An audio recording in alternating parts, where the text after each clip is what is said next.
are watching Access LaPorte County Channel 97. Coming up next is the August 11th meeting for the Michigan City Sustainability Commission Workshop.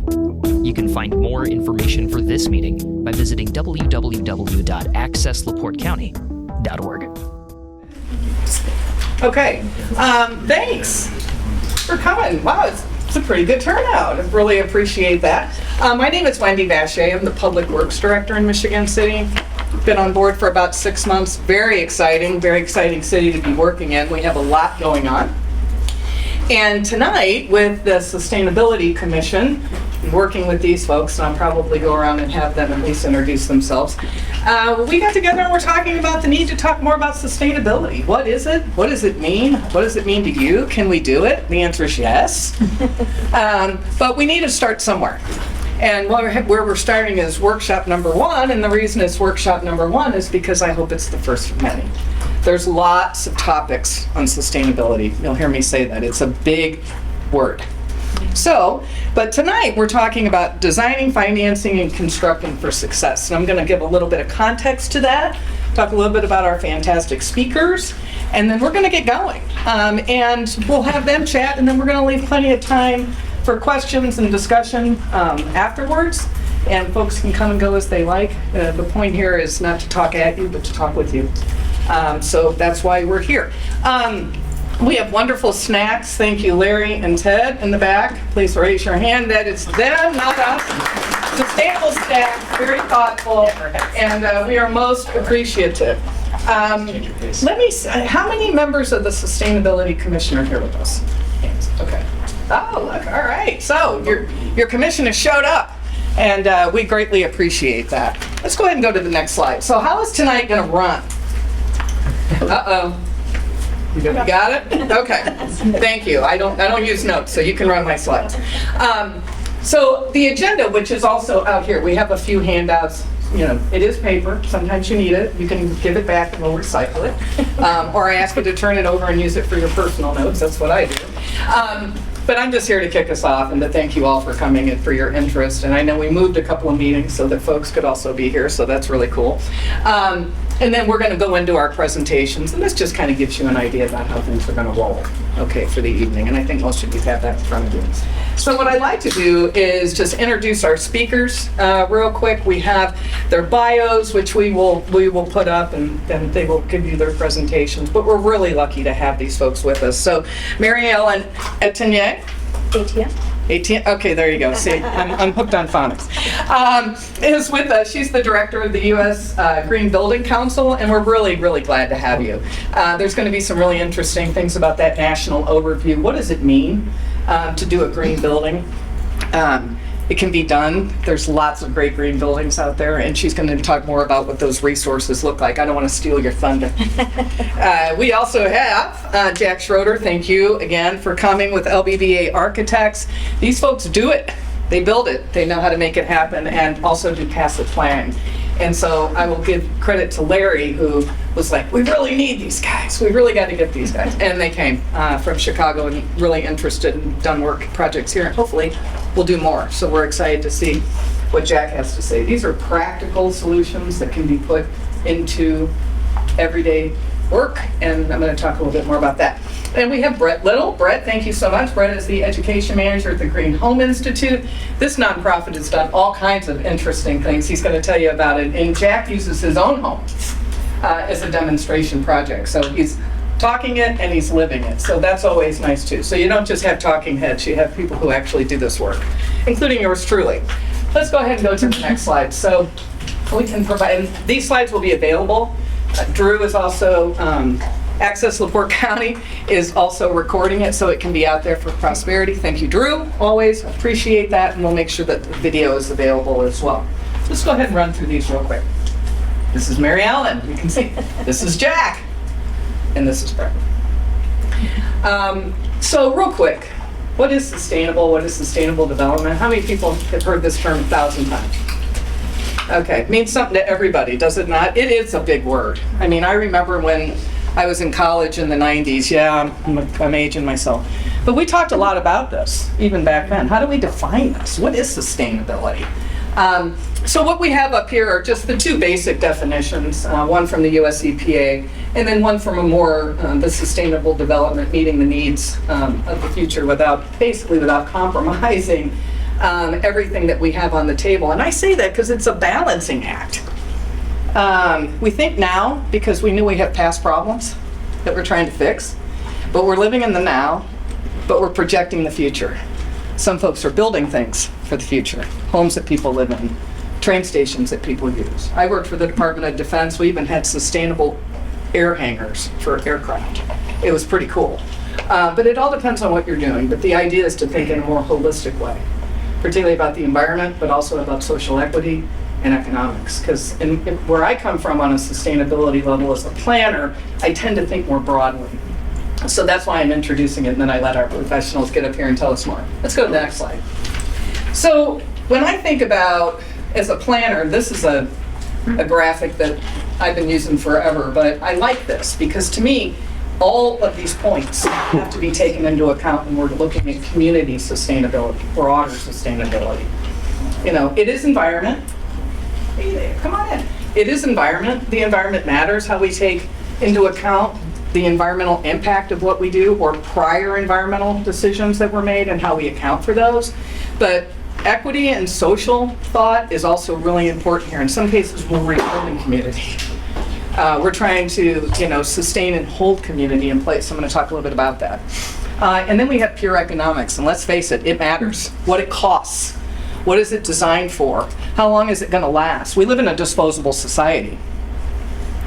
We do. It's somewhere we got into that, and that's where we are. That's not necessarily bad. So it's interesting. Gianna and I were talking about it. It's like, well, I tend to think about when I need a kitchen table, I go to an estate sale or I go to a vintage shop, or that's where I go because that's just me. And I think, well, that's pretty sustainable because at least it didn't go in the landfill, right? And then on the other hand, you have IKEA, where it's not necessarily, built to last, but they're also very thoughtful about their footprint and how they do their work. So there's lots of room for sustainable decisions within the triangle and as you're trying to rebuild community. Let's go to the next slide. So this is one I pulled up, and we worked on this one today, actually. Most of the things were done, but I'm thinking about this as a sustainable community, sustainable Michigan City, sustainable Northwest Indiana. The Institute for Sustainable Communities, the link is up here. That's an international organization that is dedicated to a global sustainable economy, environment. They have some really good stuff. So if you're looking for resources, I think they're pretty good when you're looking at that global perspective. And when I tend to think of it, I tend to think of these. Again, that civic engagement and leadership, this is part of it, friends. Being here, showing up, talking about it, asking questions with, questioning, is this good? How do I do this? It's all good. Ecological integrity, and this, we talk a lot about this. We talk a lot about trees in the city. I spend a lot of time talking about trees, so does Mayor. But how do we also, take brownfield sites and redo those?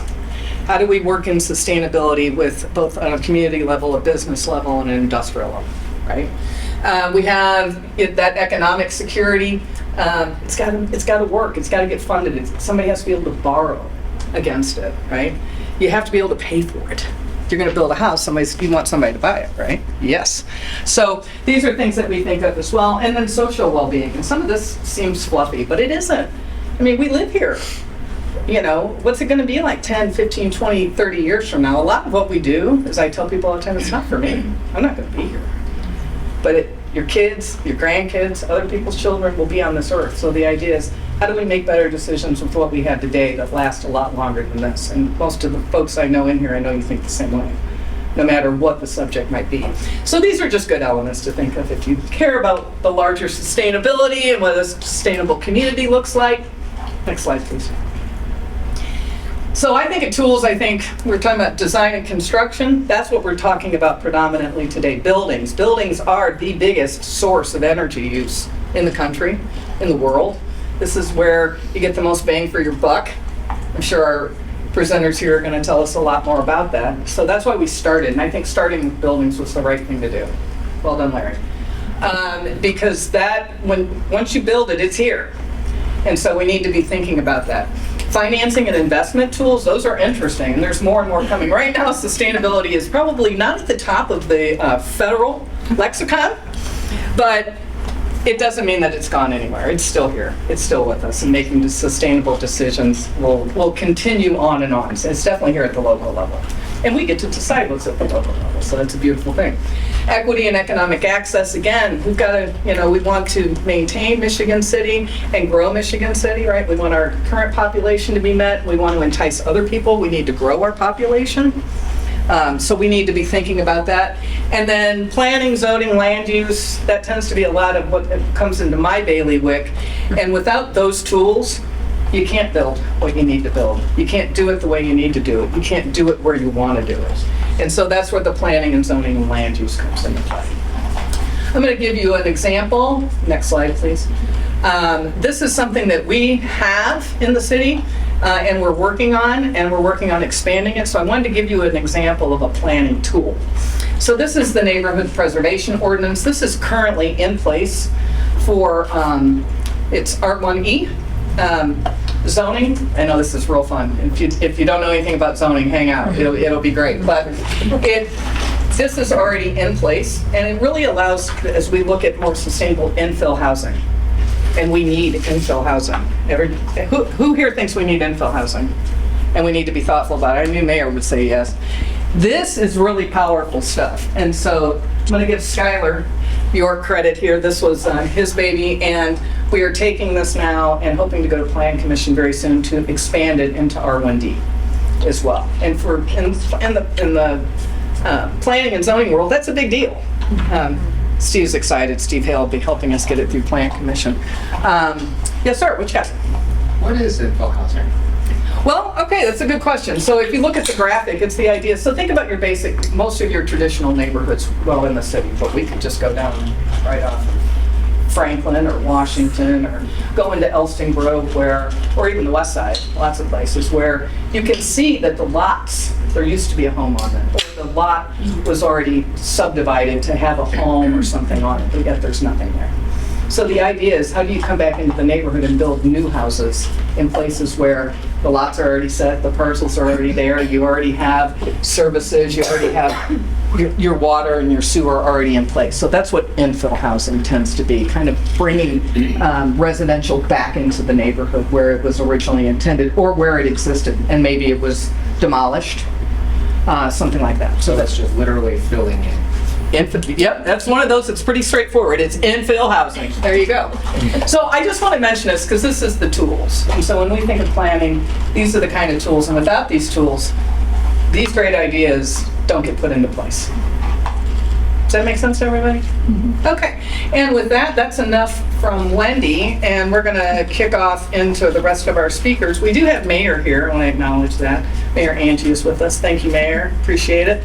Any thoughts, anything you'd like to say? You're good? Okay. All right. So I'm going to turn it over to Mary Ellen. Okay. Well, thank you so much for being here. Really appreciate being at your very first sustainability workshop. Hopefully the first of many. Thank you to the mayor for inviting us, and the commission as well. And so today we'll explore the fundamentals of green building and how USGBC is driving change in the built environment. So my presentation is a lot of context, and our other speakers will be giving you project examples. So let's start off with a powerful stat. Did you know that buildings are responsible, Wendy mentioned it, for nearly 40% of global CO2 emissions? So that's why at the USGBC we think transforming how we design, build, operate buildings is so critical. So what does green building mean? So again, Wendy's mentioned it's a holistic approach. And it's how we plan, design, construct, operate, and even think about its end of life before those infill buildings you have to deal with. And it seeks to balance the environmental, social, and economic benefits, creating spaces that are both sustainable and healthy and resilient. Certainly resilience is a thing we have to consider. Floods, fires, all those things that are happening more and more often. So green buildings also offer those triple bottom lines, and some specific things that they do in terms of the environment is they reduce emissions, conserve natural resources, as well as minimize waste. In terms of economic, they're lowering your operating costs. That's something we can all get behind. And they also increase property value as well. So I feel like that's something that most people can identify with. And also they improve the health, productivity, and community resilience. For those of you not familiar with the USGBC, I'll provide a really quick intro. So we've been around since 1993, and we accelerate the green building movement, and we're a global operation. So our role as a global nonprofit, we're based in DC, if you're unaware. Our vision is a built environment that enhances the health, equity, resilience, sustainability, as well as the prosperity for all life and all communities. And so we're working to scale actions that advance building decarbonization, that enhance that community resilience and restore ecosystems, as well as improve occupant well-being. You don't want any sick buildings. You want it where you live, work, and play. You want that to be a healthy space. So by drawing on 3 decades of experience and the expertise of our members, some of which are here today, we're leading a movement that creates measurable improvements to the built environment. Some of the work we'll talk about that we're delivering, we educate the community. So we've delivered in these 30 years, we delivered 1.3 million hours of green building content. So we can really advance knowledge in the field. And in fact, if you're curious, we have over 1,000 pieces of on-demand green building courses. So many of them are free. If you're interested, you want to kind of dip your toe in there, you can get some great information off that. In fact, there are over 200,000 professionals who hold credentials through the USGBC. You have the Lead Green Associate and True Advisor like me on both of those. I kind of tend to collect them. I'm doing a few more too. And these credentials help distinguish yourself. So many of our colleagues in the field have these. When you get more advanced, like Lead AP, accredited professional, those are the folks that are doing those projects. There's also digital badges you can earn. This is good for more of a layman's approach if you want to just kind of get a good sense of what it's all about. And we have a lot of great resources. So if you're interested in pursuing a career in this field, we do have a lot of workforce development opportunities. So around the globe, and then in the US, we have 53 local communities. So, and USGBC Indiana is our local community here, of course, and I oversee Indiana and Ohio, and I also support Michigan and Illinois. So USGBC Indiana offers local events, learning opportunities, volunteer leadership roles, if anybody's interested. Most of our activity is centered in Indianapolis, but it is a statewide endeavor. We're going to be hosting a forum. It's our Building Transformation Forum. We host a couple of those each year, and it'll be in December 4th in Indianapolis. We're going to be touring a LEED project and having a bit of a celebration. So if you have any interest in staying up to date, I would say get on our newsletter. So to continue pushing the envelope, USGBC advocates for policies, like we talked about earlier, that support green building, and that could be sustainable building codes, tax abatements that help support affordable housing, affordable and green housing, and it can be used for commercial buildings, homes, schools, and more. One thing, I mentioned schools, I think something that surprises most people is Ohio is the global leader in LEED certified schools right here in the Midwest. Yes, your neighbor right here. So, and it's because of policy. So the state has a policy that all new buildings and major reconstruction efforts have to be LEED Silver or better. So here in the Midwest, that's exciting, I think. So I feel like there's a lot that can be done here. So USGBC also provides all sorts of local, state, and federal opportunities to accelerate decarbonization. In fact, your neighbor, Gary, they're working on the LEED for City certification. So that's where the city comes together to create a set of policies and procedures to onboard more green buildings. So maybe have a conversation with them. As well as Indianapolis, Lafayette, and West Lafayette is going to be certifying, and Bloomington has already certified. So there's a lot of activity happening at the local level. So it's commissions like this that are making it happen. So USGBC offers a suite of tools. We have LEED Sites and True. Those are our most well-known. There's also LEED Zero, Peer, Perform, each one addressing different aspects of the built environment. So we'll look at 3 examples here in Indiana. So Infosys, their technology hub, it's based in Indianapolis. It's LEED Platinum commercial building that features high performance energy and water. And they also have a commitment to occupant health and safety. So it's an exciting thing. We actually had our forum in April there. The center, which is the headquarters of the Heritage Group, they're located in Carmel, and their site's gold certified, and their project features regenerative landscapes, native plantings, and community gathering spaces. It's also very beautiful. We had an event there last year.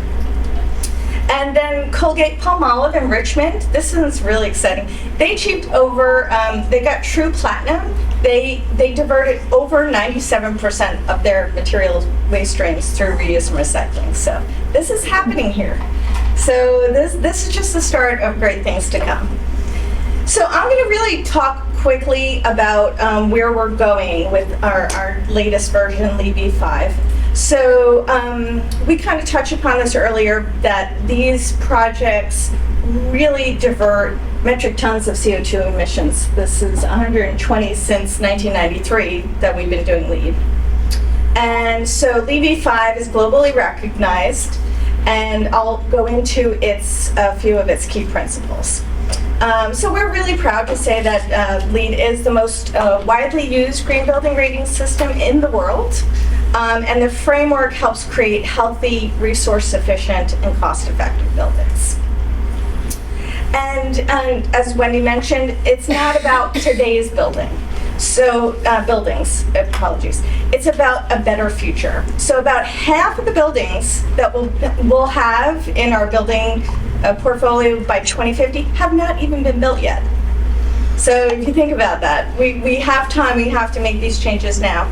And so we're really looking for LEED v5 to drive the market towards near zero carbon future. So LEED certified since its beginning, over 120,000 projects, 180 countries, 15.2 billion square feet certified green spaces. So this is really, I want to mention that LEED works for all buildings, all phases development, all sectors, from homes and hospitals to commercial spaces, and it works in any climate or region. Northern Indiana, southern India. It works in all spaces, so it's something to think about. And as we mentioned, that triple bottom line, but we have some really interesting stats here. So a LEED certified building can sell for 21% more. That's been independently verified by Cushman & Wakefield. Uses 20% less water and energy. They earn 11% higher rents because they're healthy spaces, and they qualify for incentives. So if you have a tax abatement, they'll qualify for that. And really, just generally speaking, improves occupant satisfaction and performance. Go ahead. What influences these buildings to have that? Is 21% higher, average 11% higher rent rate, lower utility costs? What's the influence? Well, it's about the operational performance. Really? So yeah, I mean that's really what kind of, so yes, it's the occupant health and comfort, that's a good thing, but in terms of the reason Ohio is that leader in LEED certified schools is not because they want to be green. It's because they're being good stewards of the money, the state money. Yeah. And so it's really, that's the driver of the policy. And so, like I said, Cushman & Wakefield and some other folks have been independently verified this information. And then they also talked about the higher rents. So they get a premium when you say you're certified, not necessarily just LEED, but any of the certified. You have a third party coming in verifying your claims are true, and that then says, okay, this is a healthy space, and it garners more rental income. So something to think about. I don't know if there are any builders. Are there any builders? Okay, well, it's something to think about. It really does. I can send you the the report? I have one right now. Oh, fantastic. Okay. Thank you. That's wonderful. Well, let's do a tour. Please. We do tours. You know, that's something we do. We do commercial and residential. We do LEED plaque ceremonies, which are always fun to celebrate your accomplishments. So that's something to think about for the future. Okay, so V5. So this is a little bit more about the way we organized it. It really is centered around decarbonization, but also quality of life. We talked about that, health and safety, as well as ecological conservation and restoration. So these are the grounding impacts of V5.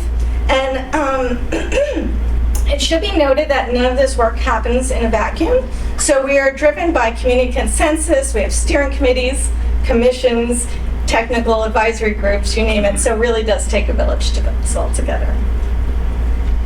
And just in case you might hear me say a bunch of different acronyms, but BD&C is building, design, and construction, ID&C is interiors, and O&M is operations and maintenance. So if you have an existing building, you can have a 1902 mansion, and it could be LEED Platinum O&M if you do the work and do the analysis and get it verified. So it has happened. So what's new with V5 as opposed to V4 and 4.1? So one of the big things is we're doing a 5-year development cycle. So we're going to do every 5 years, we're going to address any kind of market fluctuations. In terms of our platinum, only the absolute highest projects that are operating near zero carbon are going to get that certification. And we also have some new digital interface with tools. So calculators, all that stuff will be integrated into the system. So talk about the impact areas. I mentioned decarbonization. And it's looking to decarbonize on all 3 fronts in terms of operational, embodied, and transportation-related carbon. Quality of life, looking at those human-centric strategies to address adaptable and resilient projects. And really, we want to increase the likelihood people will enjoy and care about their space, so they take care of it. And then I think in a space like this that is so, a beautiful natural environment here on Lake Michigan, you want to think about how you're conserving and restoring the natural habitats. So really, if you want to get started, if you're interested, you want to dip your toe, you want to, take the next step with LEED5, I have some QR codes over there as well, but you'll have this PowerPoint available to you. We have this system documents, we have FAQs, we have courses, we have an opportunity to connect with our experts. It's just a great opportunity. You can subscribe to LEED5, our technical insider updates. That gives you all the details you may want. So I just want to thank you so much for inviting me. Really appreciated the time. Did you want to, any other questions, or shall we do those later? I think it's okay if anybody had, yeah, go ahead. Can you go back? You said that the state of Ohio, can you repeat that? Sure. Is the global leader of LEED certified schools, K through 12. And that's because they have a LEED Silver or better policy on the books that any new building or major renovation has to have that certification.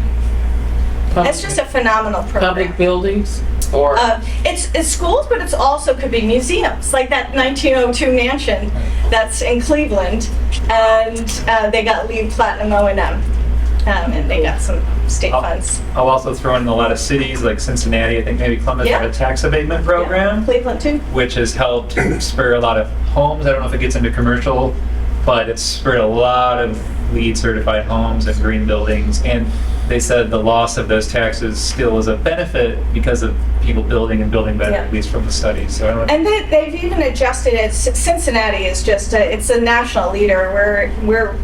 Ohio is one of the leading because of that tax abatement policy in Cincinnati. It levels up the whole state. And Indianapolis is doing an amazing thing with their Thriving Buildings program, where they're doing the energy certification with large commercial buildings. So there's amazing things happening in the Midwest. So just more of that to come. in trying to quantify the benefit to this, there was a question previously, and sort of like, well, you get a higher market rent rate and so forth, and I think it's important to quantify how you get to that. You get to that from lower operating costs for the building owner. So you have a, an economy that's always there. But workers with fresh air and quality lighting are more productive. Absolutely. So, and generally these would be newer buildings with modern amenities like LED lighting, adaptive HVAC, but that leads to more productivity. It's those two, that's the payoff. You can do things with harmony that synergizes with humanity, and it's a win-win where we all win, where you get better quality of, you get a better product at a lower operating cost that's sustainable, which is what the planet needs. So You're hired. I think that's, but you always have to tell people why it's in our interest. Yeah. What's in it for me? Well, Absolutely. it's going to cost, your place is going to be worth more, and it's going to cost less to operate. And you're going to attract the return on better investment is fantastic. Go ahead. You spoke about cities being LEED certified. How does that happen? Yes, it's not every single building within the city. It's a set of policies and structures they put together. If you've heard of 2030 districts where they kind of, they figure out what the energy needs are and they get the data on that. So it's, there's a great example somewhere in Michigan, Julie Linesberger. Yeah, I know what you're talking about. What's Is that the- Ann Arbor? Yeah, I don't think it's Ann Arbor. No, it's, okay. But it's over there on southeast side, yeah. Yeah. So before the pandemic, they got certified LEED for cities, and in going through the process of figuring out who all the contacts are, who is in charge of the energy, the water, the waste, it really created a resilient playbook that when the pandemic happened, they were set. They knew all the contacts they could go straight into an emergency plan. So it's really more about the policies of the city to look at tax abatements and the building codes and those other levers. But it's also a way of taking an inventory of the city that allows you to come away with that. It's just a great exercise in going through that. And so we have funding from the Bank of New York that supports those cities that go through that funding. So it's generally, if you go through the cohort, it's free for them to go through that. It's Royal Oak, Michigan. Thank you. Oh, yeah. Thank you. I didn't want to take too much. I could come up with Sure. Grand Rapids. Royal No, we No, it's tried. Royal Oak. Yeah, Give okay. up. Okay. Don't give All up. right. Don't give up. We did All right. everything, so. Well, we can do more. I don't want to take. Yes. No, it's great. These are great questions. So wonderful. All right. One. Jack's up. Okay. Right. Thank you. As Mary Ellen said, it's great to be here. My name's Jack Schroeder. I'm with LBBA Architects. I'm a proud lead AP. Just tie the two things together. I worry some of this may become repetitive, but it's repetitive in a positive way. I just hope everybody can kind of take this in, and because my main goal is to kind of affirm what this gentleman was saying, that this can be beneficial across the board. It can be doing good, but also making a little money and, doing all the things that people need to do to kind of sustain day-to-day life. So this is our mantra. I'm going to tell you a little bit about our office first and then jump into a couple projects. Good design is for everyone. Seems simple enough. I think every project, every person deserves good, sustainable, safe, healthy, durable places to live, work, celebrate together, all those things. So this guides all of our work in the office. Oh, it's working. This is us. We're about 30 some people. We're based in Chicago, but work all over the Midwest. Done a few projects in Michigan City, but we're in Detroit, Ann Arbor, Omaha, Kansas City. So really love doing this work all over the Midwest. This is just a little snapshot of our office. I think that it's really important that this culture and what we're talking about tonight also needs to carry through the work environment. We have a lab program where we have high school kids in for 6 weeks during the summer to learn about sustainability, learn about accessibility. you know, we have a bike to work challenge, we carve pumpkins, so I think we want to kind of be out in the community doing these things, but our internal office community also thrives on that in our office space. So I think that's really important too, that we're not just projecting that. Our focus, we've been around for 30 some years, I've been there for 23 years, is almost 100% community-based work, affordable housing, permanent supportive housing. So these are the types that kind of fall within that realm. Urban planning, you know, cultural and institutional, we do clinics, food pantries, kind of anything that will serve the public space.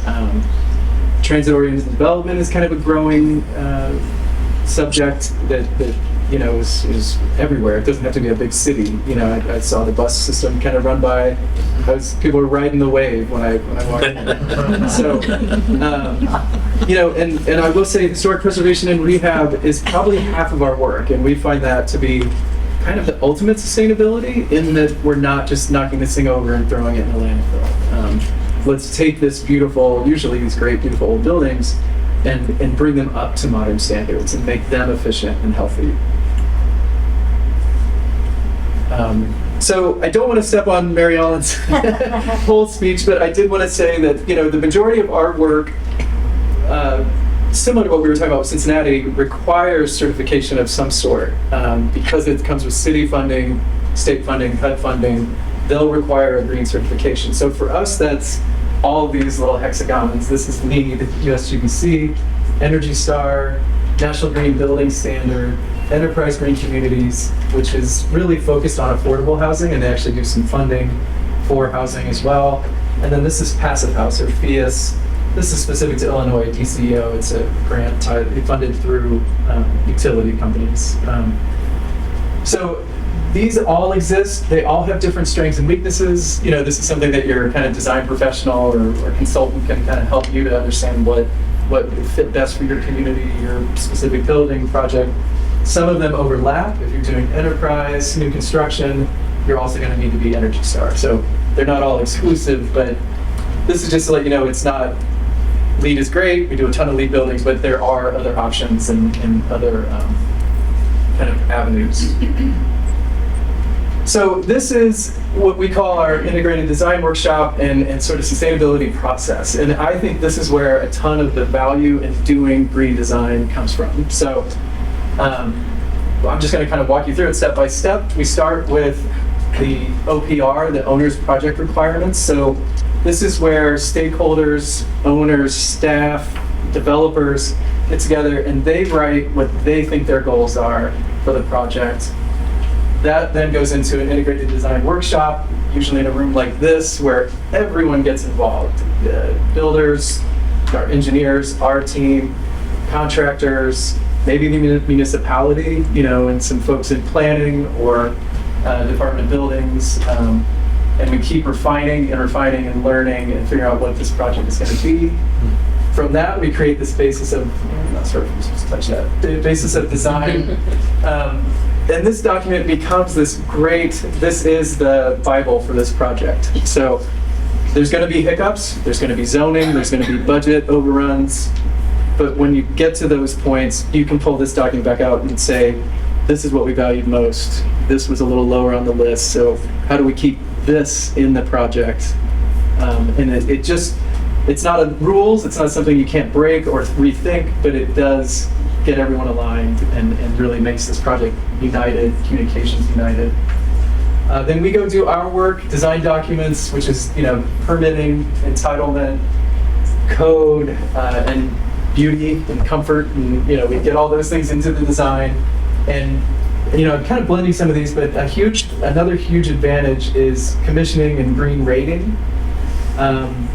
There's a third party in most of these certifications that comes in and confirms that you're sealing your building, confirms that you're putting your insulation in correctly, that everything that you said you were going to put in the building is being put in the building. So that's not us, it's not the contractor, not the subcontractor, it's another person that's there to guarantee that you're getting a high quality product, and it's required. So I find that actually takes some of the conflict out of some of these relationships where you can say, no, we said we're going to do this, we're going to lose funding if we don't, or, some other sort of shoe will drop. So I think that's a huge positive piece. Once construction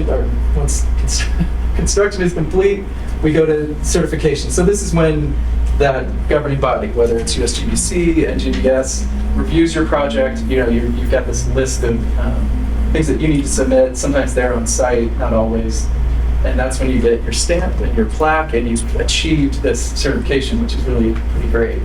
And you guys there's some of this is maybe a little out of order, but benchmarking and post-occupancy, another huge advantage that these processes, require is that you prove, a year down the line, 5 years down the line, is your building performing like you said it would? Is it mechanically working? Is it durable? Is it doing all the things that we set out to do in this? And that can guide the next projects. It can guide some edits to that project. What I'll find is, and this is kind of in the weeds, but maintenance staff will tend to turn over on projects, and some of the technology gets lost in the shuffle. And this is an opportunity to be like, wait, guys, this needs to be on. When this alarm goes off, that means this isn't, doing what it's supposed to do. So all these steps, to me, make for a better project. I can just, stand behind that. I was just going to show you a couple examples of projects. One a building, and then one a lead neighborhood development. So looking at the building, kind of what makes up this green building, and then how to make a sustainable site as well. So this is Tierra Linda in Chicago. It's infill housing. So it's the missing, we always talk about it being filling in the missing teeth. This is with an organization called Lucha that operates in Logan Square and Humboldt Park, kind of west side, northwest side of Chicago. And they came to us with 12 city sites, and that's all these little kind of spread throughout. So this is where it's infill, right? The neighborhoods are actually really pretty dense and well kept and well put together. And they were able to acquire these privately and through some city-owned land. So it's a mix of 3-unit buildings and 6-unit buildings. And the goal here was to maintain affordability in a neighborhood that was gentrifying and kind of becoming a little more expensive, which was exaggerated by what's a great thing. The 606 Trail is this amazing commuter trail and park that they put, over an unused train rail system. So amazing amenity. Unfortunately, that can kind of raise prices, taxes, so Lucha was interested in keeping some affordability within the neighborhood. So they tasked us with that. Their director, Juan, who's back here, just happened to be really interested in sustainability. So he was a really major driver, and projects need that. And it sounds like you already have that in this room, but I just need to say, we can want to do it, but we need the owner side and developer side to also be lockstep with us. So this is the integrated design workshop. Like I said, we're all in a room together. We've got our slides. We're marking things up and seeing where our sun angles will hit our building, walking the site. So it's a community, and it's everyone kind of having their impact on it. These are just some shots of the kind of final view, but you can kind of see over here. So these are, infill. There's literally these same little frame houses that are kind of in between it. Here's the 606.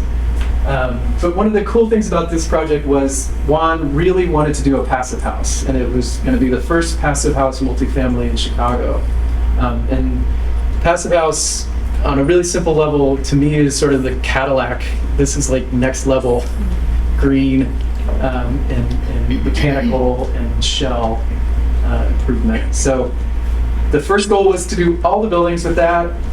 We couldn't afford it. Just honestly, there's a little extra cost there. So what he wanted to do was take one of the 6 flats and make that the passive house. And what was great about that is it then allowed us to compare it to, the other kind of more normally or kind of base construction projects. So why passive house specifically? They're super insulated buildings. There's a continuous insulation that's required all the way around the shell. Air sealing is very important and very tested and proven kind of throughout the process, and then especially at the end. Because of these buildings being so tight, you then have to take a really serious focus on getting fresh air in the building, evacuating old, stale air, anything like that. So those two things work in tandem. This is something I've already kind of hit, but the approach to modeling, designing, building these buildings, you land with this really resilient, durable, strong product. These buildings, in our experience, get us closest to net zero. That concept being that your building doesn't need city or public utility, that you can get enough renewable, solar panels, wind, that your building operates almost sort of off the grid. And we weren't able to do that on this project, but the building, we did bring the energy use down to the point where you could, if 80% of the site was covered in solar panels, we would have been okay. Right. So that means every yard, every parking spot. So it's, it's not perfection, but it's closer than we've been in the past. Lower long-term building costs. I know I don't want to double up on some of these. So this is our building with its hat taken off. We kind of just pulled the roof off to show you the mechanical systems in here. It's all electric. The heating and cooling is all electric, no gas, with the idea that it could eventually be a renewable supply. A really exciting part is energy recovery ventilation. So you're using, like I said, you want to get rid of this old air, the stale air, but that air's already conditioned. So when we're bringing in the cold air in the winter, we're running it past that conditioned air so that we're not using energy to condition that air as it comes in. I'm probably getting a little too far in the weeds, but things like this are really exciting, and it sounds complicated, but it's really just a package. It's a unit that you put in, and it keeps this really great fresh air circulating through your home, office. A few other innovations that come with this: triple pane windows. So we're used to double pane. Some of the historic buildings are even single pane and still are out there, but these are literally 3 layers of glass. The door U value is really low. The roof insulation is really high. These U value and R value span in different directions. The entire slab underneath is insulated. We don't want loss through the soil. You have to work really hard to not have thermal bridging through the walls, and I'll talk about that a bit in a second. There's condensing joints and the electrified heat pump system. So pretty, what seems high tech, but these are all things that are accessible, becoming more affordable kind of by the minute. So these are the 2 buildings, and I think these are kind of cool to put next to each other. This is our passive house. This is our non-passive house. Some of the visual differences, you can see that the windows are a bit smaller here. Your proportion of solid insulated wall to window is going to be a little smaller in passive house because that's a little better energy production. You're not getting as much heat gain. You can see the frames are kind of chunkier, a little heavier. That's that triple pane glazing. And then the cladding, right? This is pretty traditional stick built. This is hardy board, and this is EIFS. So it's a panel that is insulation, and then it has this almost cementitious or concrete kind of coating on it. It's super durable. But the probably most exciting piece is this building was performing 3% better than what we thought the code base was. This passive house was using 77% less energy. So just straight away, that's pretty fascinating. It's anecdotal. It's one build. I'm not saying that's going to be everybody's product, but it truly was ours here. So really eye-opening for this developer and other developers in the community. Cost, we did kind of mention that. So specifically, again, I'm just talking about this building.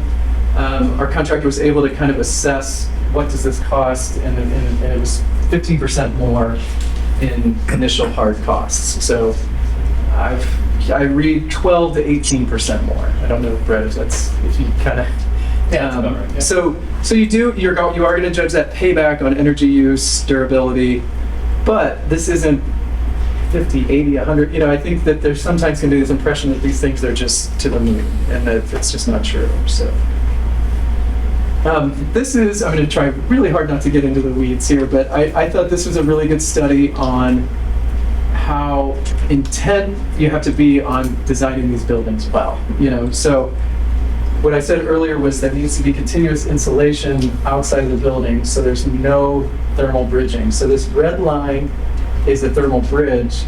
So when a solid product, whether it's wood studs, metal, is literally passing through all of the materials, you're pulling that cold in the winter, heat in the summer through into your building.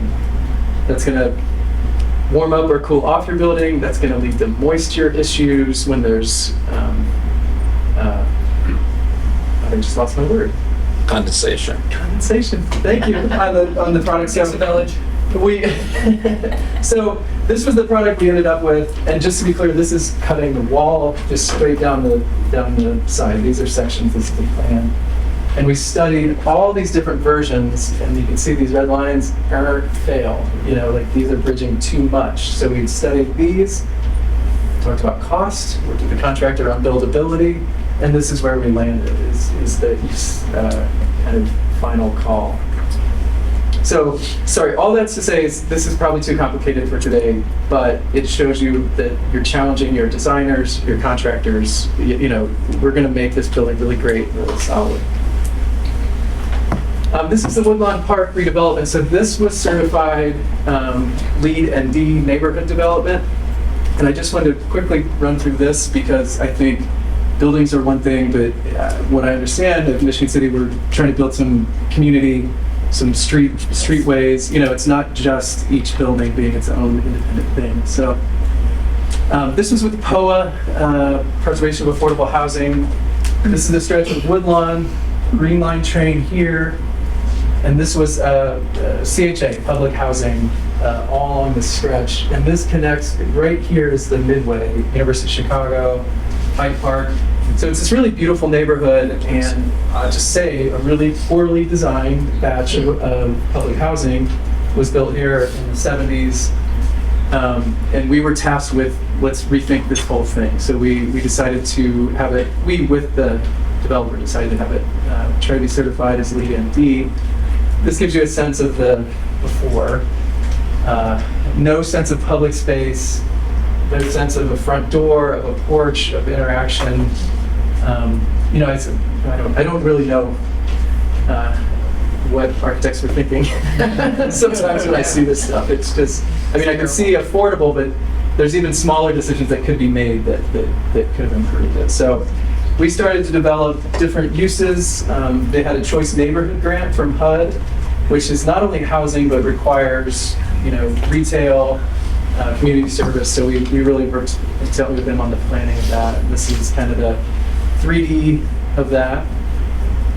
But this is a number of the features. So I don't want to lose my notes. LEED and D, what I see the three main focuses are, and I just don't want to lose these. Smart location and linkage. So that's transit access, density when it is, you know, when it's fitting for the surrounding neighborhood. So using the land to its kind of best purpose. Using land that was, you know, already, you know, defunct, or you mentioned in the infill has utilities running to it, brownfields, something that's not just this beautiful piece of farmland or something else that could be used for really almost anything else. So there's a focus on that. And the idea of repairing a damaged fabric is really high on their list as well. It's the damaged urban, suburban, rural fabric.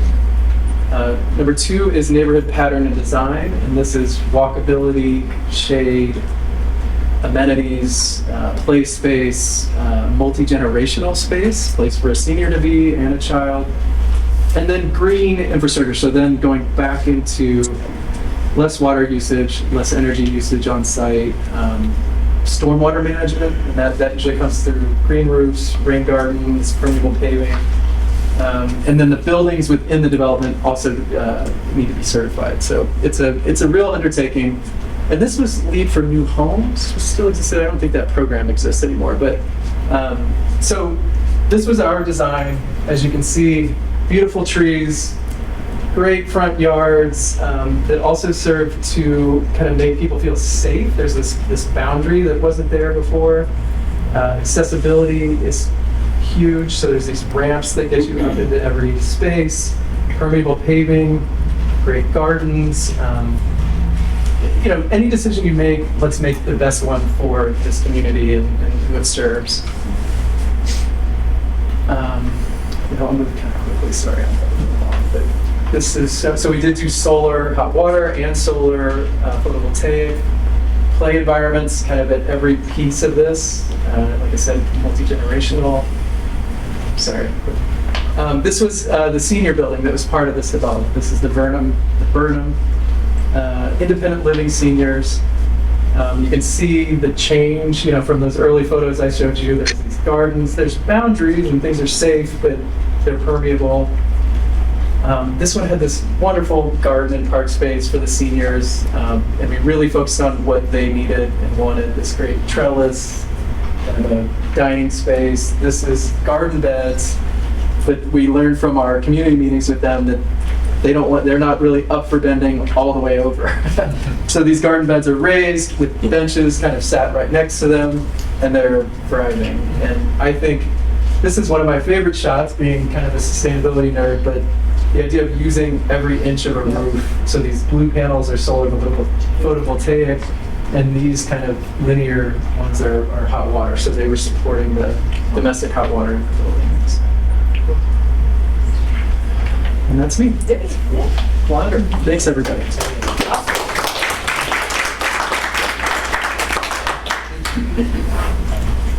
Last but not least. Okay. All right, well, thanks everyone for coming out. My name is Brett Little. Again, I am the education manager at the nonprofit, the Green Home Institute. We are a nonprofit headquartered in Grand Rapids, Michigan. 25 years we're celebrating this year, so very exciting for us. Our mission is to empower people to make healthier and more sustainable choices in the renovation and construction of the places we live. We're a small but mighty team of two. We have a board of directors. We have volunteers who we work with as well. Thanks to our member Larry back there for bringing us out here. We have nearly 500 members. Thank you, Larry. Members around the world, but most of them are in Michigan and Illinois and the Midwest. We serve our mission primarily through residential green building certification programs, like they spoke about, so I won't go into depth into those, and education, and we have some sponsors and grants as well.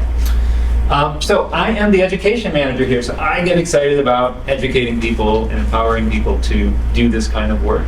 And so kind of two big parts of our educational programming is our green building certifications, credentials, professional accreditations. Mary Ellen spoke to a couple of these, so we do trainings on the LEED Green Associate. We have them all online on our website, helping people get through that. We focus on the LEED accredited professional in the home section for residential housing, and we train LEED Green Raters to go out and do the verification, that third-party verification on site that Jack was talking about. And I'm one of those, so I go out and validate all these things that he says he did were true. And then also we are Department of Energy Home Energy Score Assessor partners, so we train Home Energy Score assessors to go out in and label and score homes for energy efficiency across the country. And then we also have our own Certified Green Home Professional designation as well, which trains people on the 5 pillars of residential green building, which I'll talk about in a second. GreenHomeInstitute.org, our education page, you can go there, learn about all these, and we have a short quiz, like the quizzes you see on Facebook or wherever that say what kind of cat you are. This is what kind of, green building professional do you want to be? Very short, you take it and you're like, that's the one I want to be. So maybe more useful than the cat one, but not as fun. So, second to being a professional, you might be like, I don't want to be a professional, I just want to kind of learn some things. Great, so taking the quiz, it'll probably show you that you should be taking our on-demand continuing education courses. We have a lot of them on USGBC's great channel. We've been an education partner of theirs since the beginning for a long time now. So we also have them on our YouTube channel that anyone can go on and take. We do a live Wednesday webinar series. We've been doing this for a decade. We go live at noon every Wednesday, and we invite everyone to come hang out on Zoom with us, ask questions of our speakers. We talk about all sorts of topics. This week we've got someone from University of Minnesota and another group talking about strategies for older home existing wall repair and what to do and how to deal with lead and asbestos when you run into. That's just one of many examples. And then we have our sessions all recorded on YouTube. Here's kind of like our top 3 trending this year, all about ducted mini split systems and geodesic homes and vapor barriers, and we, all sorts of people come and find all sorts of cool things on our site. So you can check that out as well. And we do free continuing ed, AIA, GBCI, Passive House, BPI. People can get their Con Ed. So what are the 5 pillars of residential green building? Now, Mary Ellen and Jag spoke a lot about these items. What I find is that LEED is fantastic. Other certification programs. What I find is kind of taking a step back from all those certification programs. What is it that we're trying to achieve, and how do we make sense of it, I think, in a simple way? And so we look at it through the 5 pillars of residential green building. The first one being energy. And of course, getting our utility bills as low as possible. We all want to save money. That's the biggest start. And then can we decarbonize while we're saving money at the exact same time, so we're using less carbon, burning less gas or electricity on the grid? A lot of times that leads to electrification. Passive House that Jack was talking a lot about, strategies for energy efficiency in our homes. Next is health. Everyone wants to be healthy in their homes. We want to be comfortable in our homes, in our spaces where we're at. And so a lot of times we look at health through ventilation and air quality. And now we can even get little indoor air quality monitoring systems. I have them all over my house because I love being a science project for this stuff. And it's telling me how bad or good the air is. And now we can all know. As Jack was mentioning, let's commission buildings and prove they work. Now we can throw these air quality monitors up and we can prove it. But health is more than air. We have to look at sound. Is our sound health? Are we being exposed to a lot of sound that's harming us? We have to look at light. We have to look at, one of the air qualities I monitor actually has sound and light data it gives me if my house is too dark or too noisy. It'll tell me that. We also need to look at mental health and, having our buildings designed around helping people with many challenges, even neurodivergence. Now, can we design for people who experience the world different than we do? And we also have to look at accessibility. You were mentioning, easy access to some of the buildings. Can we make buildings accessible to all, no matter what their challenges are? So that's what health is. It's pigeonholed into ventilation a lot, which is great, but there's all these other facets we need to consider when we're designing a building. Next is materials. Do we have a durable building that's not going to rot? Can it last for 100, 200, 5,000? Someone else had me on a webinar saying, I said, probably 100,000 years. Can we make our buildings, last forever? And the second part to materials is embodied carbon. Mary Ellen picked up on this. LEED v5 is getting really big with that. But the more we get our homes to these net zero standards that Jack was talking about, now most of the carbon is getting locked up in the materials when they were made in the construction facilities or manufacturing facilities.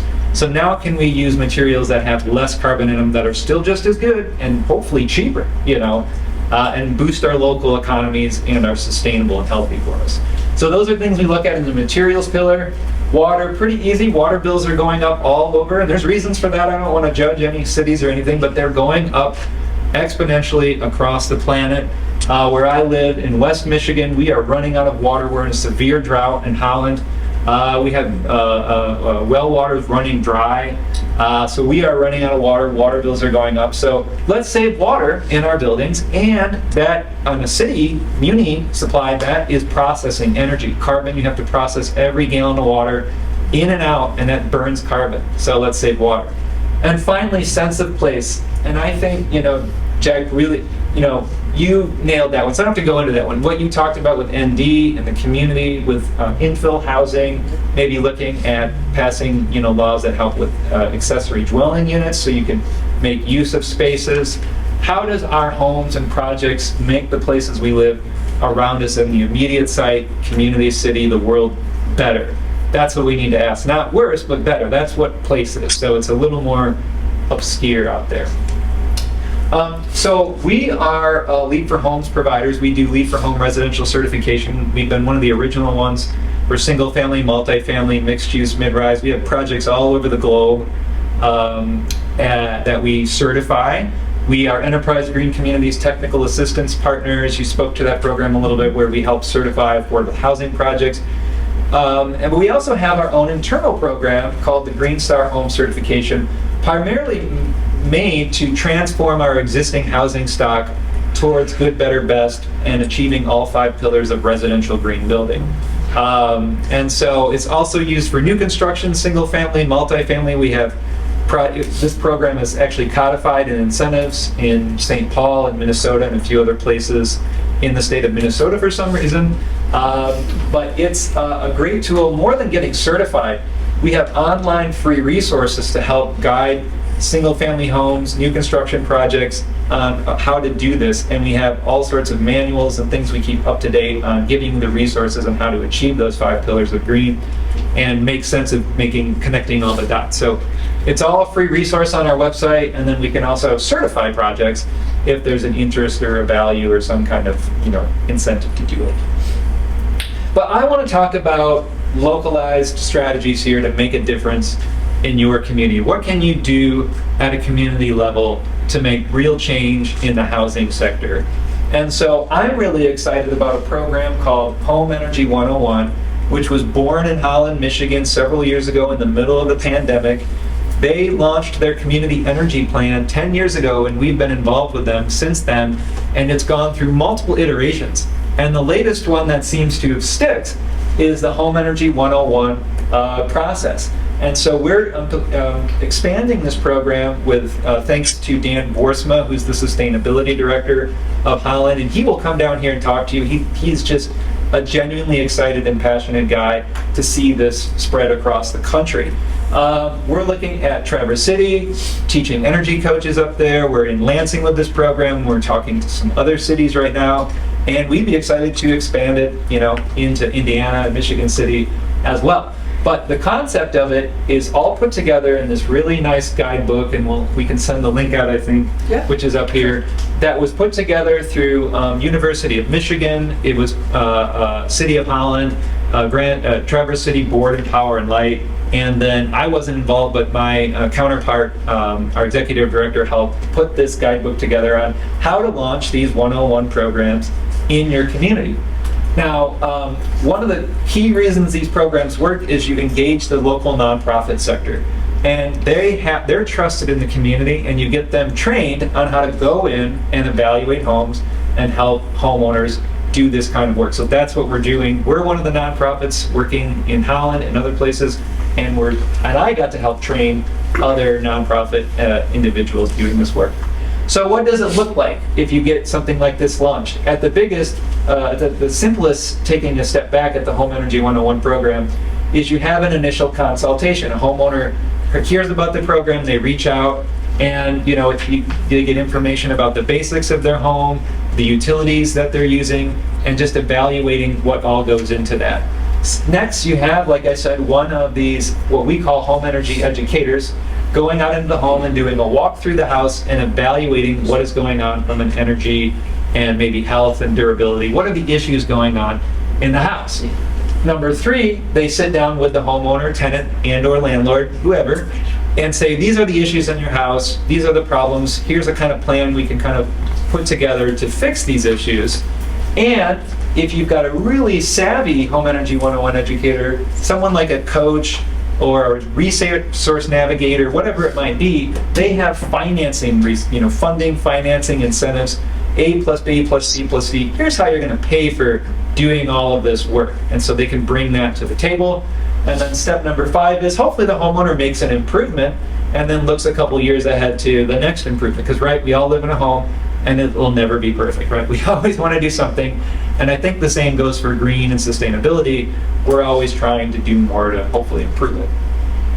So you guys are in a really lucky place here because you can launch your Home Energy 101 program using state funds. Has anyone yet signed up for the Indiana Energy Saver program or even heard of it yet? Anybody? No? Okay, well, I want you to go home, indianaenergysaver.com, sign up for this program. This is Inflation Reduction Act funds passed in 2022.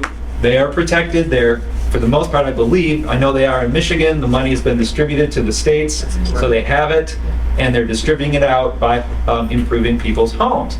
And so this gives a way to kind of launch, I think, a program which first starts out with what we call the home efficiency rebate. And so this essentially is going to have that person come in, do an energy audit of the house, and figure out how much energy the homeowner can save.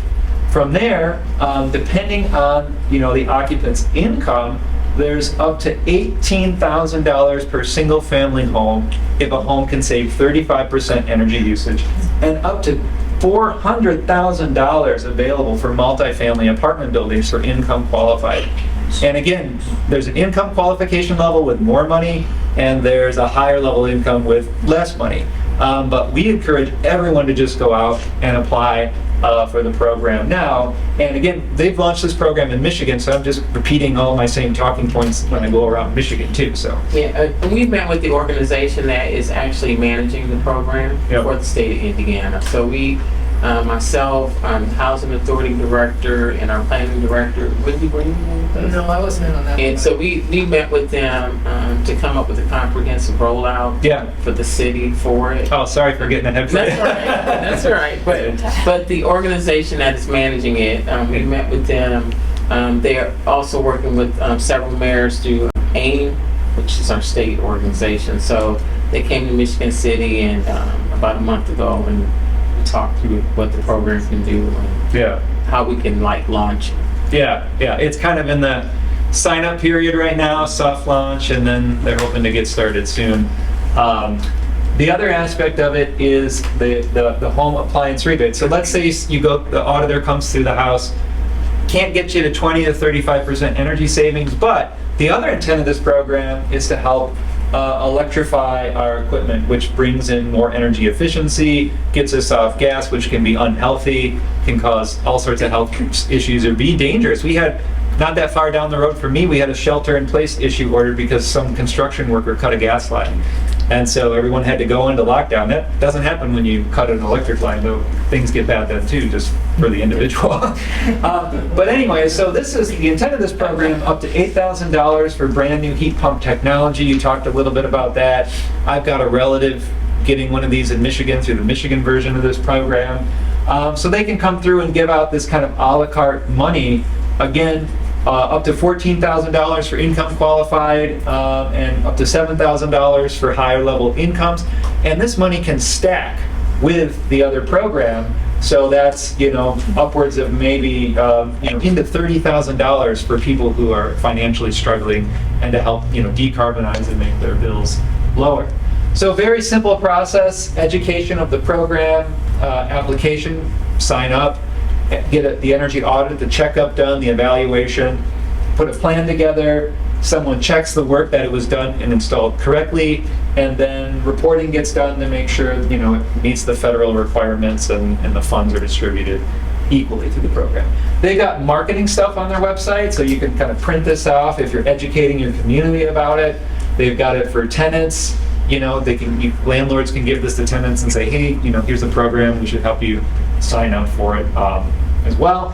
And they need more contractors. So if you know anyone, HVAC, plumbing, electrical, weatherization, they need more contractors to sign up for this program to do this. And we say this in Michigan too, we just need more people in the pipeline, and then that brings local jobs to the community and gets more contractors talking about energy efficiency, electrification, and weatherization.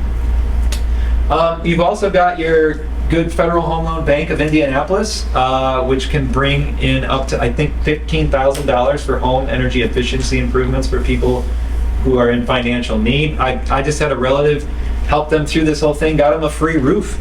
And now we're hoping to launch a larger swath of it in Michigan next year. Now that I've got it under my belt, it's a lot of reporting requirements, but it's available, and you have to find the local bank or credit union who's administering it in your area. But it's another program you can use to bring in energy efficiency dollars for people who need financial assistance. And then also I learned about the Indiana Energy Independence Fund through NEIF. This is for multifamily projects with low interest loans doing energy efficiency improvements and upgrades. And so here's again another large a la carte menu of LED lighting, HVAC, refrigeration, renewable energy, building envelope, water savings, and even remediation for issues that are related to durability issues, roofing, and all of that. And so at the Energy Independence Fund, they told me they have that, and then they're launching soon for Indiana a residential borrowing program that is like a green bank almost to help finance improvements to homes if you need those kinds of things. So, and then also, one of my slides vanished, but that's okay. We are talking about energy benchmarking. And so what energy benchmarking is an opportunity for cities to establish transparency and energy metrics for all buildings, multifamily, single-family, commercial, within the city. And so a lot of cities use the EPA's Energy Star Portfolio Manager. It may or may not exist anymore, but there are backup programs that we're looking into as well. Then the DOE's Department of Home Energy Score program to score homes that resell, like Ann Arbor does through their HERD ordinance. And then for new construction, looking at homes having home energy rating scores on them, 0 being net zero, 100 being built to code, and through ASHRAE, ASHRAE 90.1 for new construction of multifamily and commercial buildings. And so what we're doing is we're having a conversation next Wednesday where we want to invite city leaders, housing agencies in any city to come and have a conversation with us and the other speakers we have during this.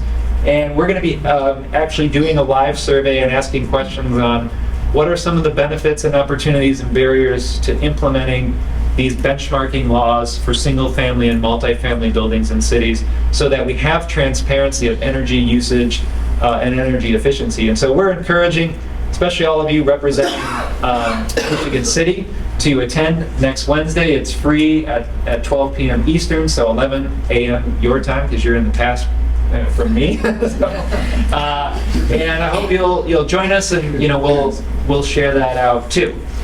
And then I'll just close with the fact that we have a ton of resources at greenhomeinstitute.org on our resources page. We've got Find a Pros doing a lot of this work. We've got financial resources that we talked about to benefit these improvements.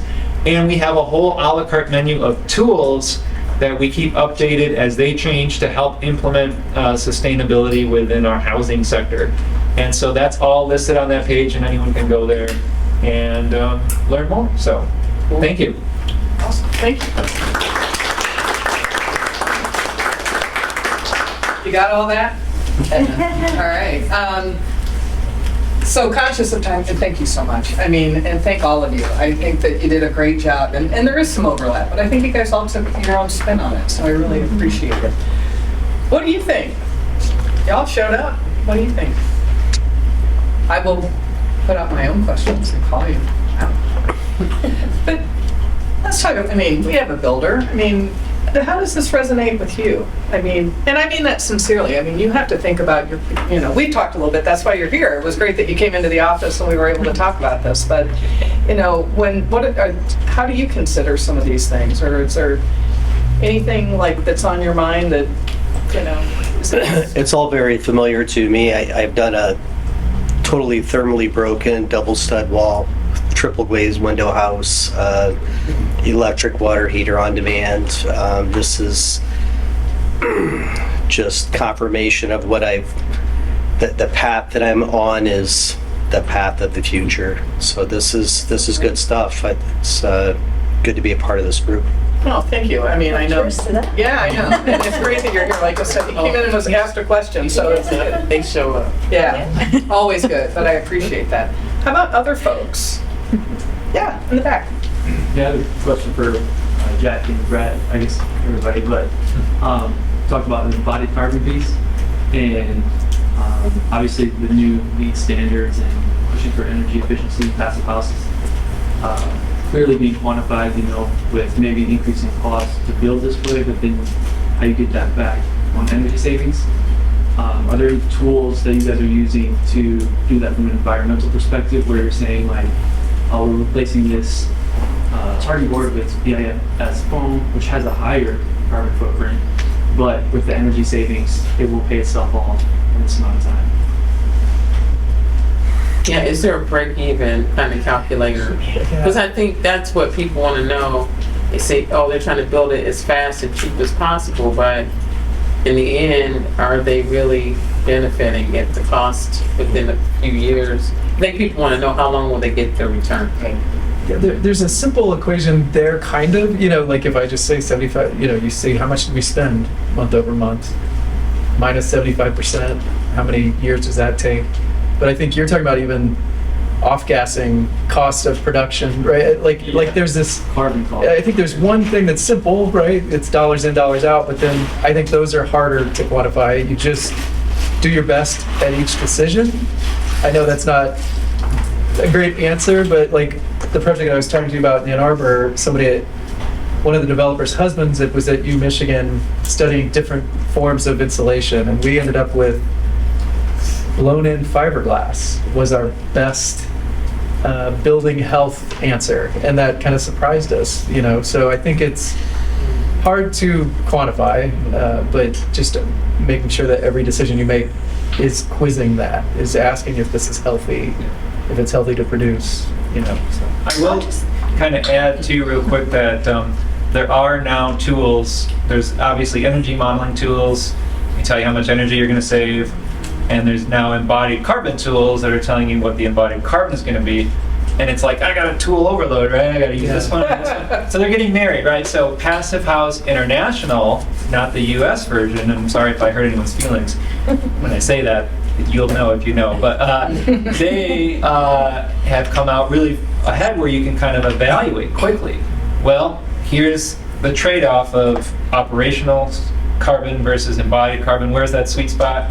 The HERS index rating, which is the national most well-known energy rating system for multifamily and single family, especially single family, is launching a pilot in Massachusetts right now that we're closely watching, where again you can input all that data into one tool, and then it's like, here's your embodied carbon, here's your usage, and where is the best sweet spot. So it's coming, and we'll be able to make more informed decisions, I think, when we have better tools. So. And I'll also add, in terms of kind of all of this, we're talking about market transformation. This doesn't happen in a vacuum. We have our experts doing this on the ground, and we get that information and then share it out. But if you think about no VOC or low VOC paint, that was not even a thing 10, 15 years ago. Now you go into any Home Depot and Lowe's and you're looking at low and no VOCs.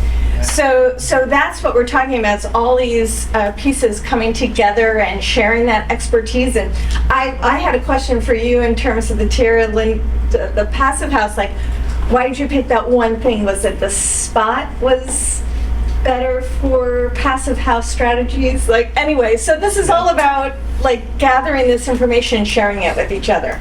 So, but I am curious. You're talking about the site? Yeah, the one that went passive. And the others that didn't. And was it because of the orientation of this? There was more, I believe it was that there was more exposure on the one side to prove the point more. It was, because everything else was packed in. Yeah. But yeah. this is we have to share this out, right? Yeah. So we share these, what works, where, and why, and that's why what Brett does is so important, having this community education, and us with the professional credentials is sharing this information. Let's go.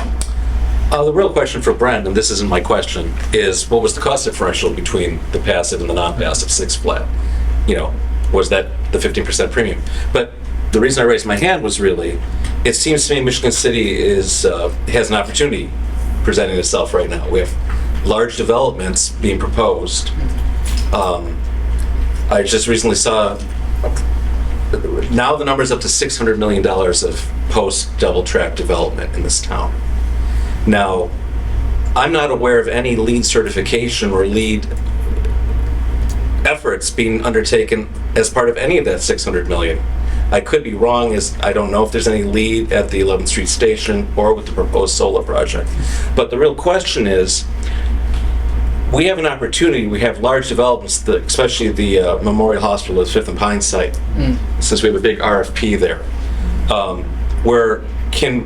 how do we convince a developer, because this is a public-private partnership, these developments, to put up that 15% premium up front? You know, how do you balance regulations or bureaucracy or just goals, community goals, versus developmental rights and budgets, which are always tight in development? Have you ever had a project have a surplus at the end?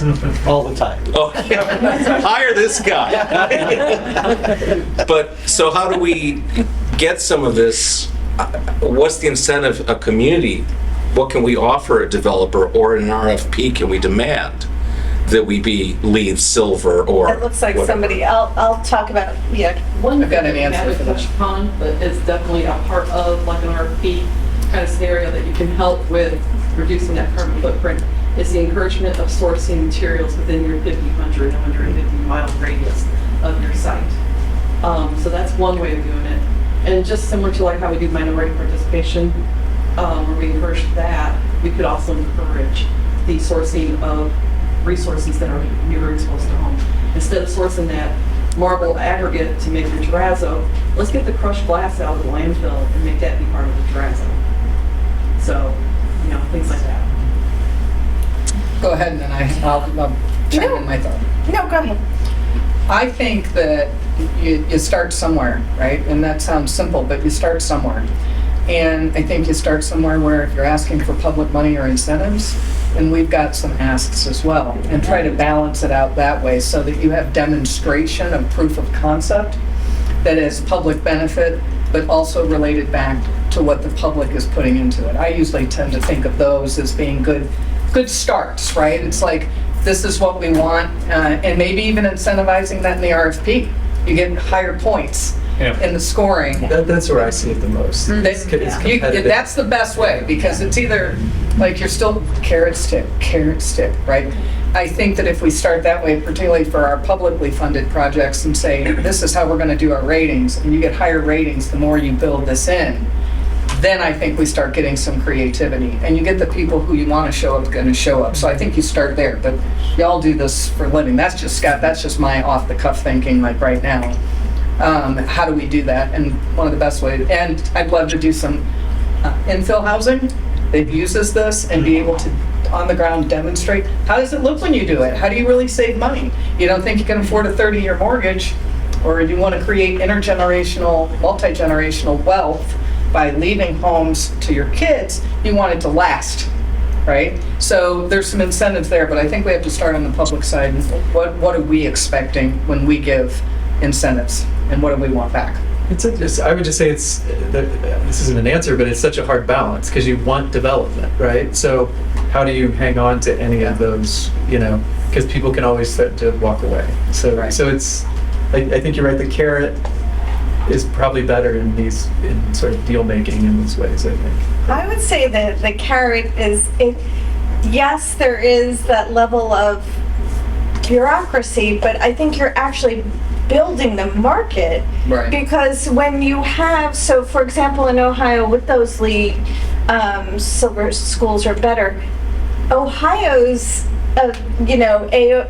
ACE industry is excelling in this green building space, and they are going further afield, and there's growth.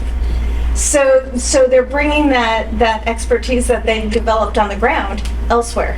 So are you familiar with Soul Design and Consulting out of Cincinnati? Yeah, the sand. And their growth is exponential because of this expertise they've garnered as a part of this process.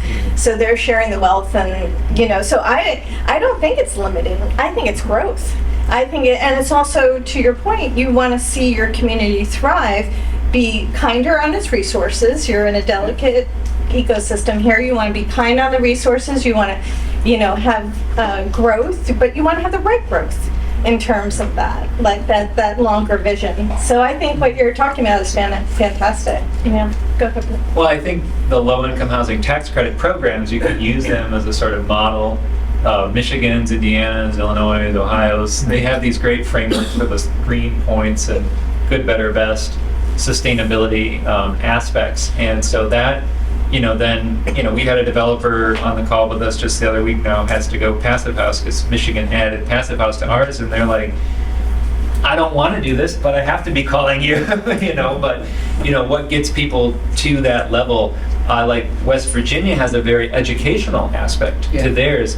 They put in just pure education as, I think, a requirement or a lot of extra points, because a lot of people will come to us in Michigan and they're like, I just signed up to do this sustainability thing, but I don't know what it means. And they're like, tell me, and my plans are already done. And I'm like, oh my gosh. So I'm like, let's get just education built in. We used to have the city of Grand Rapids send us, every time someone pulled a permit, who they were, and they're like, just email them educational resources. So they're just aware of what they need to be doing.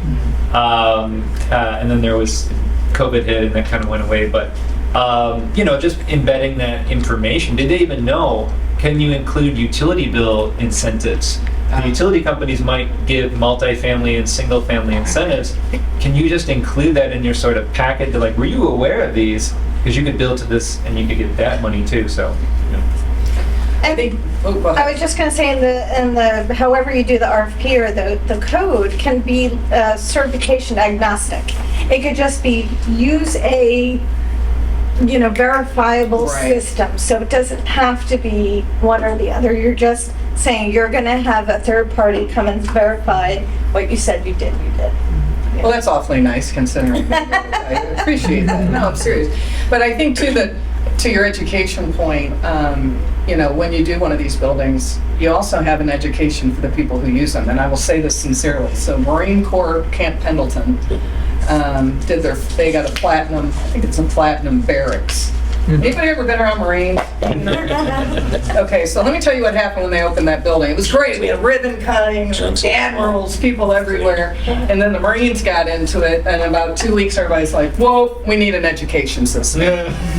And because there were so many things in there that they truly did not know what it was for. They're a war fighter. They're like, I'm here to just get some sleep and figure out how I'm going to survive.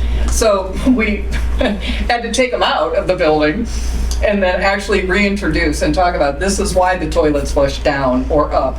This is why this works this way. And then, of course, keeping with the Marine Corps, they're like, all right, we got it. And they ended up being great stewards. But you just think some of this is intuitive, and it isn't always. So I think even the end user, like you say, give people information without beating them over the head. What does it mean to me? How does it benefit me? And then making sure once you do it, you're like, all right, does everybody know how this thing works? Because that was a riot. I was like, okay, so post ribbon cutting, let's try it again, because it was a disaster. But this is always going to be a learning curve. And not every building's going to be LEED, not everything's going to be certified. But I do want to say this is for everybody. This isn't just for wealthy people. And I think we think about this in terms of, well, you've got the income, you've got the wealth, you can afford to be green, I'm going to say that. Everybody should be able to afford to live in a place that's going to last and going to be safe and save themselves money. It should not only be for those that have the wealth. And I think that came across here. I hope it comes across to the audience. This is for everybody.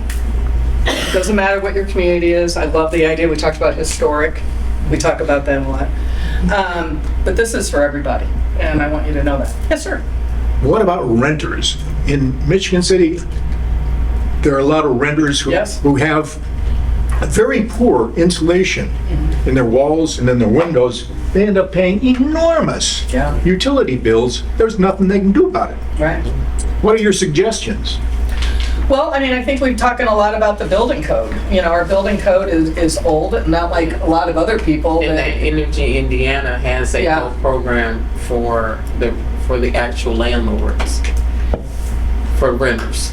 So, it's, like I said, this is new that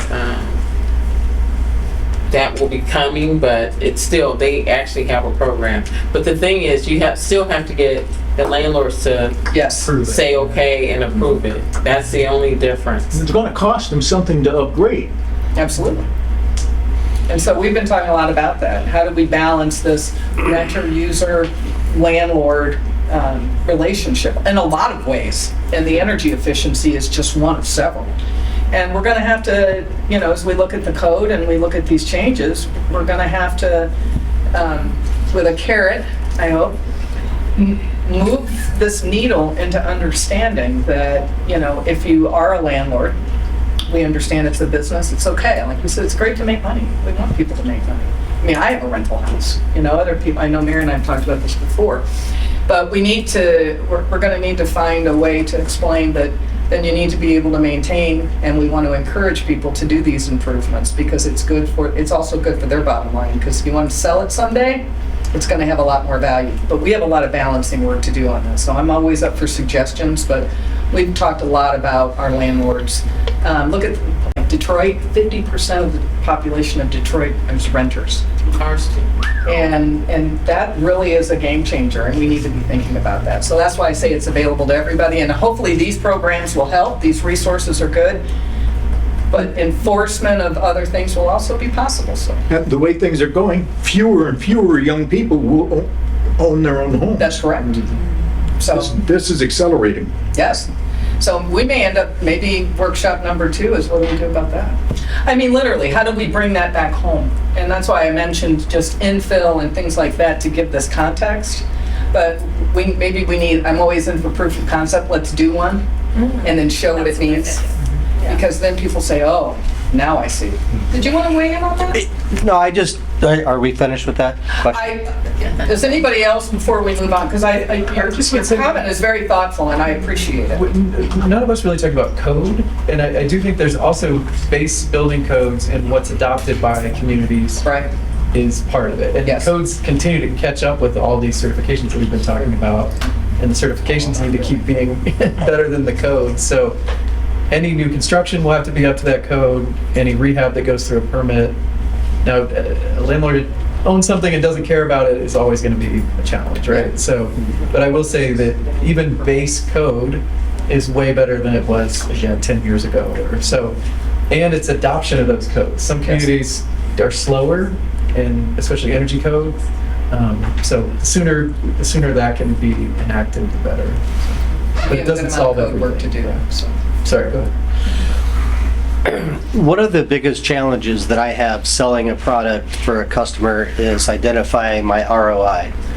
And if I look over the past, say, 15 years, I've seen the ROI timeframe coming down. Just kind of looking to you guys, what have you seen in the past 15 years? If you had to take your best guesstimate, I think you were, 15% increase for a LEED certified house? Yeah. On average, was that you?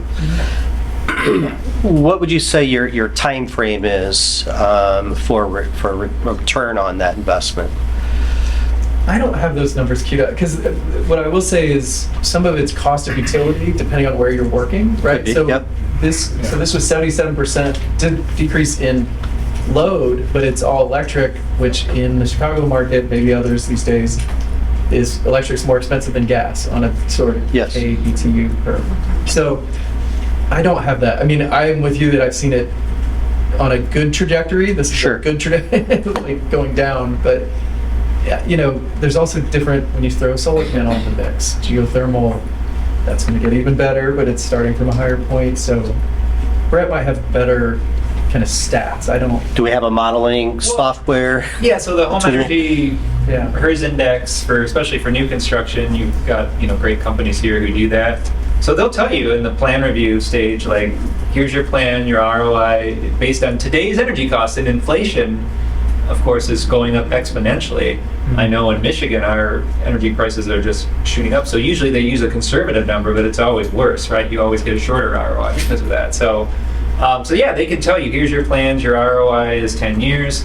But if you do this other thing, it costs, 5% more. Now your ROI is 7 years. So you can kind of go through that your design process you laid out, really well done. Obviously going to be a little bit shorter with just a single family home, but it's part of that process, right? So you're figuring out your ROI in that design with the energy modeler. So, yeah. Anecdotally, I was just going to say there's something called the Green MLS that shows home buyers how their property. Oh, really? Yeah. So it's not in all cities. I know it started in Cincinnati and it's a few other cities, but like that kind of thing. You know, when you are looking to buy a home, you want to say, "Show me the bills." You know, I know I did that. Show me the bills. I want to see what you're talking about. And so I think when you're saying your 75% savings, I mean that. I think that's going to help in terms, and I think that's what Cushman and Wakefield's study was on commercial property, but I think that translates to residential as well. Okay. Going to the selling side, one of the biggest issues is the appraiser, and it's a nationwide problem. They aren't valuing these things because they don't know how. They're not educated. They don't understand how to look for these things. So that also causes a problem. It's not just electric, energy savings, but there's that, you go to sell the house. Do they understand how to evaluate it so they can give it to the buyer or the seller? So what happened in September is they will be required now to evaluate green certifications, energy labels, and solar. This used to be a special green addendum that sat on a dusty shelf somewhere that no appraiser wanted to look at because they had to go through a special training. It will now be mandatory for residential. I don't know about commercial as of September. So they'll September? Yeah, they'll have to actually look at these things and ask these questions as part of their official appraisal checklist. And this is a national thing, and so we're going to be doing a webinar on that. I like that. Thank you. Yeah. Now, whether they just don't understand it, that's going to be, the next step. But now they can't say they haven't seen it. So okay. Interesting. Here's a question. Another thing too that we need to kind of keep in mind too is how to help people do baby steps as well. For those that maybe not have, the funds to do everything. So I was fortunate enough that when I had to have a new furnace put in, that my contractor, a local residential contractor that I hired, and he didn't tell me this up front, but when I got the bill, he's like, okay, I filled all this out and you need to then send it to NIPSCO. You will get so much back for energy savings. Good for him. That's a good contractor. And so I think if we educated our HVAC and our plumbing contractors and our electrical contractors to hand these things off to the homeowner, that would be helpful. That's a baby step. And one of the things that he also encouraged me to do was I have an energy recovery ventilation system. It was an add-on, but at the time it was pennies on the dollar, and we right away saw an air quality difference. And we were already running a UVC in-house too. That's awesome. Yeah. And think of how often you'll recommend that contractor from this point forward. Exactly. Yeah, seriously. That's right. Again, we did energy recovery ventilation system. If you have a neighbor that burns a fireplace all winter long, make sure to get the extra carbon filter. Or your house can smell like carbon. But on your point, that's what your Indiana Energy Saver program is doing. The contractor can go and say, hey, I got you $8,000 off the cost of your bill. So they're going through this and being educated on all these things, and then that benefits them as the contractor to do more work. So it's a tool. It's not the only one, but it's a tool to do your point, like, hey, now you're listening, contractor, because you get paid this money and you get these extra jobs you hadn't thought of. So. These are great. Does anybody else have anything I know we're coming up, I know it's a long day, it's a Monday, but I really appreciate everybody coming out. How about for our speakers? I just want to say thank you. Great Monday for them. Is there anybody else have any burning questions or thoughts that they want? Nope. Come up and talk to us. Yeah, we'll be here. We'll finish setting up again. Thank you, Larry and Ted, for being so thoughtful and bringing the snacks. Try to keep people fed. That's always a big part of it. And thanks for all of you who came out and your thoughtful questions. It really matters. Thank you, Drew, for recording. We always appreciate that. We'll make it available to the public. And then we can also send out, if you haven't signed the sign-in sheet, it's not to track you down, it's to send you info if you'd like it, or you can reach out and we'll make sure we get you the presentation and anything else that we might be able to do. We'll post it maybe to the sustainability website. That would be the best place to put it, I think, but wherever we need to do that. So, all right. Great. Thank you. We'll be around for a few minutes, and thank you. And thank you, Mayor, for spending those long day for you too. Thanks.